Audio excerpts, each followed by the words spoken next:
So April 6th it starts. How do you feel about this team at this point? Well, I'm optimistic as always, and I'm excited. We had a good spring on several fronts. It was a healthy spring, with the exception of Capuano, particularly our starting rotation. Did great, got through it.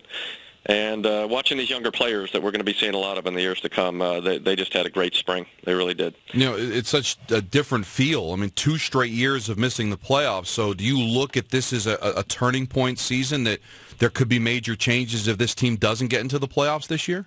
Well, I could say that about any season we don't make the playoffs. I mean, I don't dwell on the past. Anybody that knows me, I know what happened in the past. I don't dwell on it. It's going to be disappointing to not make the playoffs this year. That's all I'm focused on. And any year we don't make the playoffs, we fail the fans, and there can be changes made.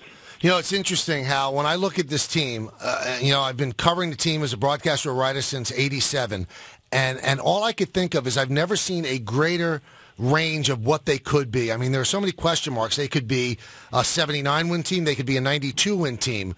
Do the question marks worry you? Because a lot of times, question marks are not always answered in the affirmative. No, that's exactly true. I mean, I think you could look at any team in our division, and certainly question marks that each of them have. But look, we've got a lot to prove this year. We got younger, we got better defensively, and between the Iavaldis and the Carpenters and the Wilsons that we picked up and the Didis, throw in the Severinos and the Birds and the Judges you may see at some point, Ref Snyder. I mean, we definitely got younger, but there's much to be proven, no doubt about it. Are you like the fans holding your breath every time Tanaka takes the mound? No, because I'm pretty involved in this, obviously, on a daily basis. And he got through his rehab last year without a hiccup practically, and he felt good in the off season, and he's felt perfectly normal all spring. So I'm not going to worry about that. It's interesting how, because a lot of people think, and I keep saying it, but coming from you, it probably will hold more weight, that the Yankees said don't have the surgery. But there were 3 independent doctors that said he should not have surgery, right? Yeah, I mean, it was the tear was what it was. I'm not a doctor. It was more on the minor side, and he had the plasma injection, and that was it. Our doctor felt that give him the one shot, and let's put him through the rehab program, and it went again without a hitch. He pitched 2 games, I believe, last year without any pain, and he's had 0 pain this spring. See, Michael, you can't worry about things that are beyond your control. You always worry about the exact opposite. Well, because if I can control things, I don't worry about that because I can control them. Like, I can't control when I die, so I worry about that.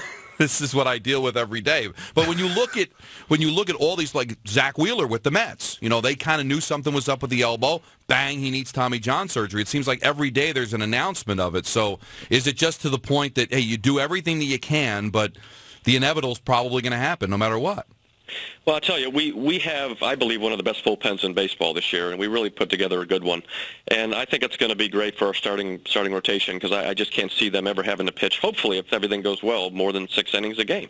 So I think, without the injuries we had last year, I think he's going to be pitching less innings, number one. And we're going to get him a break once in a while. In addition to Warren, we have Mitchell, we have Whitley. We have guys that can step in every once in a while for a start. I wonder, I saw this thing yesterday, Hal, and I said, I wonder what Hal thinks of this. The Yankees, for a couple of decades, have always spent the most money on payroll. But then you have the Dodgers that don't even seem like there is a payroll limit. Their payroll this year is going to be $270 million. I mean, do you think the game is getting away that one team is spending that much money? Well, look, ours is not too far behind. We signed 2 of the better free agents on the market. It wasn't a Scherzer, wasn't one of those guys, but it was a Headley and a Miller.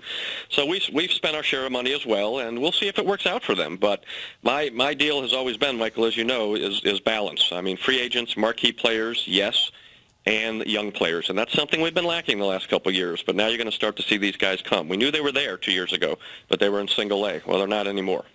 How would you assess Alex Rodriguez's performance so far in the spring? I've been pretty impressed. I'm not a coach or a scout or anything else, but I mean, he's hit some pretty good balls, and he showed some power, even to the opposite field the other day. And he's been great. He's been working hard. He's been optimistic. So I don't think it could have gone better for him. 290 he's hitting with 3 RBIs and a double and 2 home runs. So that was entering today's game. So he has been good. Today, Rob Manfred, the commissioner, was there, and he said, hey, listen, Alex Rodriguez served his time.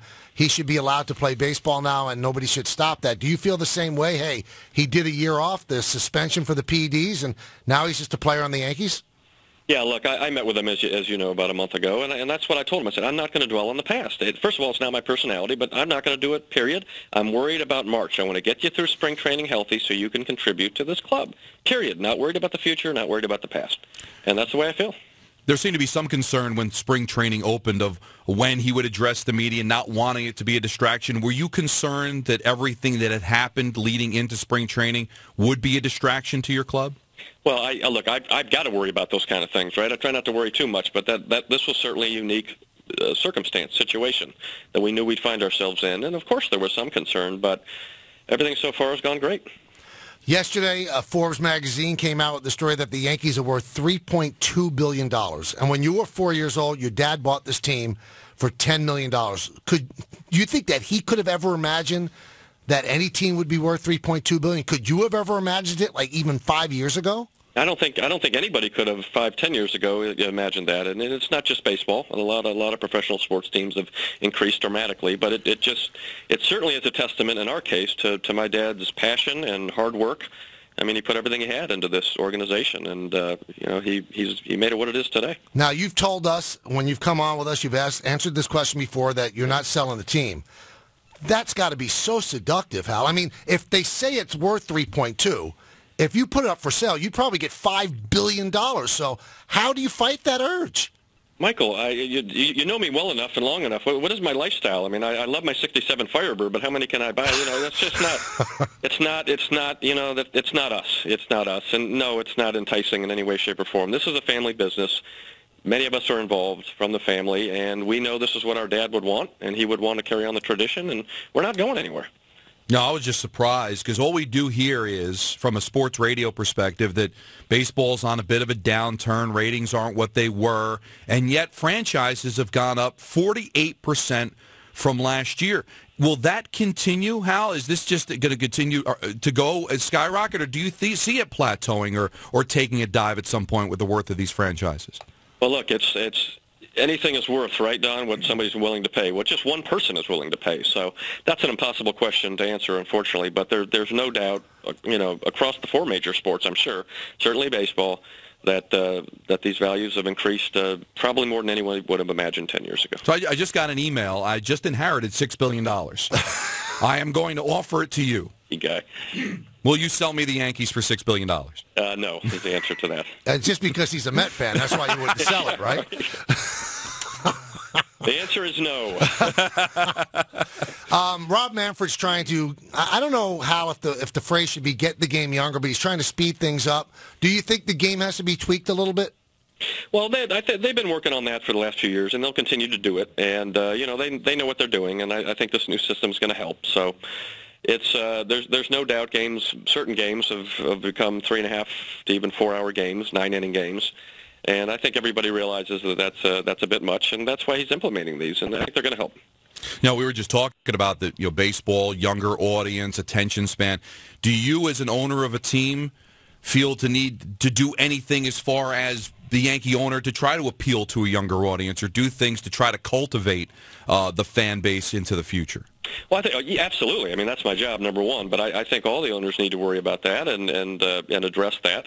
There's a new generation, and it happens. And being at the soccer game a couple Sundays ago, I mean, it was all age groups, but there was a lot of 20 to 30-year-olds there, and they were really into it. They were chanting, they were singing. So, we try to do everything we can do within our sphere of making these games, even more exciting than they would be otherwise, and pre-game stuff and during-game things. And so absolutely, it's something we definitely take seriously. When you look at the Yankees of the past, your dad was a big proponent of, this is Broadway, there has to be stars. And this team is a solid team, and except for Alex, there's not that, supernova sort of star. Are you concerned that people will turn out in the same way that they've turned out in the past, Hal? Well, we have to win. I mean, New York expects a winner, and so do we. So we have to win. That's going to be the whole thing. We've certainly got marquee players on this team, the Ellsburys, the McCanns, the Teixeiras, Alex. I mean, we certainly do. You're not always going to have, I guess, a Reggie Jackson the way he was in '77, right? You're not always going to have that one player on every single year, but we've got our share of marquee players, and it's important. It's important because New York is a star town. It's equally important because you need veterans to mentor these young kids.